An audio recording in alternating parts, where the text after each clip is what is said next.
Kothamangalam Shobhana public സ്കൂളിൽ വർണ്ണാഭമായ ചടങ്ങുകളോടെ school parliament അംഗങ്ങൾ ചുമതലയേറ്റു. ASP ഹാർദിക് മീണ IPS പുതിയ ഭാരവാഹികളുടെ സ്ഥാനാരോഹണ ചടങ്ങിൽ മുഖ്യാതിഥിയായി എത്തി.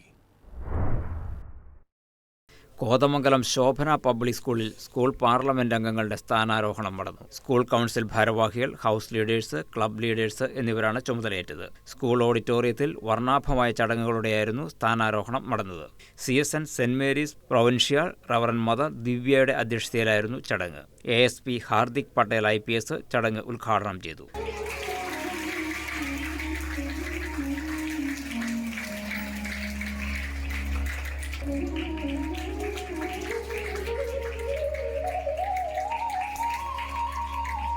So, I just want to say that leadership is not about position. Leadership is also about walking the talk.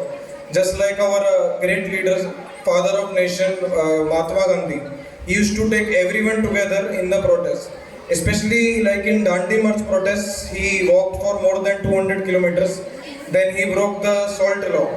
So he was taking everyone together. He had shown high values of integrity, compassion, and humanity. തുടർന്ന് അദ്ദേഹം school head boy Jeon Lijo, head girl Devi Krishna S. Nair എന്നിവർക്ക് സ്ഥാനചിഹ്നങ്ങൾ സമ്മാനിച്ച് സ്ഥാനാരോഹണ ചടങ്ങ് നിർവഹിച്ചു.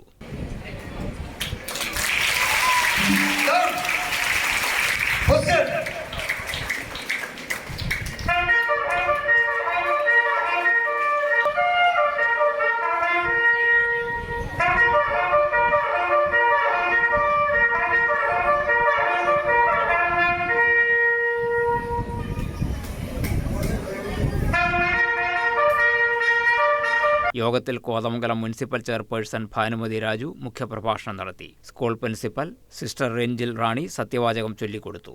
School administrator sister Lismaria PTA president തുടങ്ങിയവർ സംസാരിച്ചു.